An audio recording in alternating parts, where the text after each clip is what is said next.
Bonjour et bienvenue, aujourd'hui j'analyse Yannick. Yannick qui galérait le matin sur mon stage annuel sur Lyon. Il avait du mal à enchaîner les longueurs, il s'arrêtait souvent. Et on a beaucoup bossé sur ce matin-là, l'expiration. D'accord? Vraiment à fond sur l'expiration continue, l'expiration saccadée, progressive et ainsi de suite. On a vraiment varié tous ces types-là d'expiration.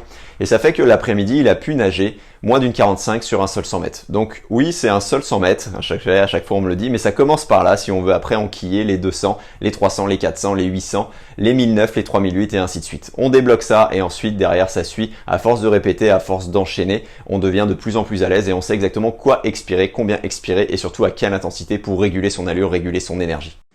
Ok, salut Yannick. Alors le bon point, c'est que au niveau projectile, au niveau horizontalité, ça c'est plutôt bien placé. T'as la tête qui regarde à certains moments, donc l'idée c'est de garder la nuque un peu plus à plat. Ça c'est un premier point, on va dire bonus à part.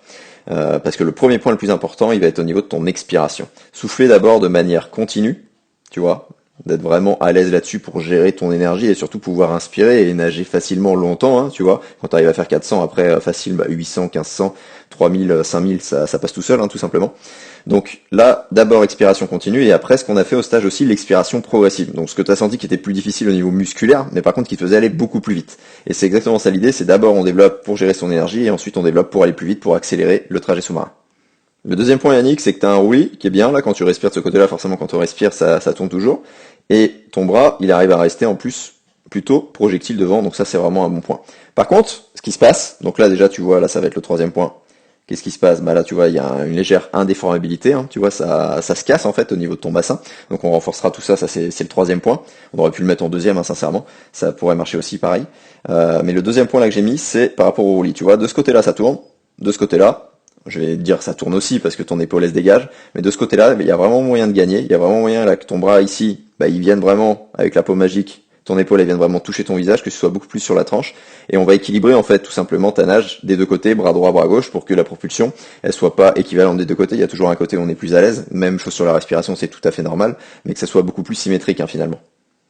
Et symétrique surtout en termes de propulsion, de vitesse, et que tu sois à l'aise, tout simplement, si tu as besoin de respirer des deux côtés à un moment donné en course pour regarder où t'es, que tu sois à l'aise pour pouvoir le faire sans boire la tasse, hein, tout simplement.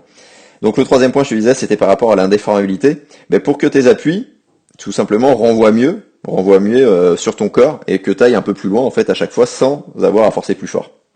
Donc là, je reviens sur la vue de haut, tu vois. C'est tout simplement d'essayer de garder, comme tu l'as senti, tu vois, au stage à certains moments. Là, tu as à peu près la ligne de corps qu'il faut.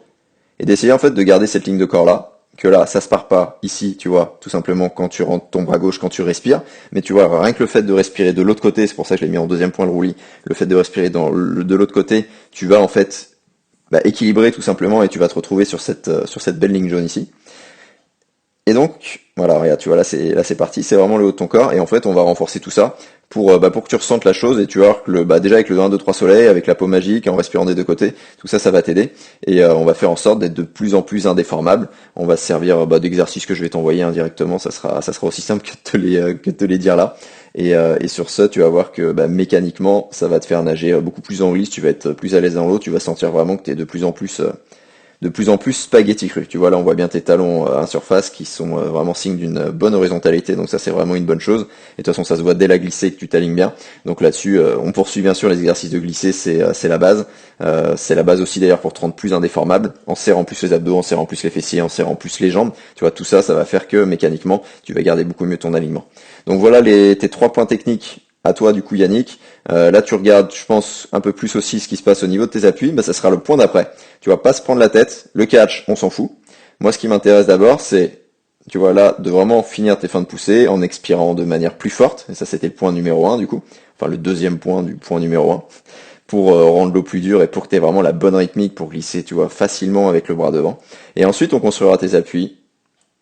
Tout simplement, déjà, t'auras de quoi le faire, tu vois, au niveau de P2, que ce soit vraiment encore plus propulsif ici. Et ensuite, au niveau du catch, c'est vraiment la dernière chose à faire, faut prendre son temps là-dessus. Je sais qu'on regarde souvent ce qui se passe devant, mais c'est pas le plus important dans un premier temps, en fait, tout simplement. C'est pas le plus important et ça prend du temps, c'est pour ça que, de toute façon, t'as des séances élastiques à bosser.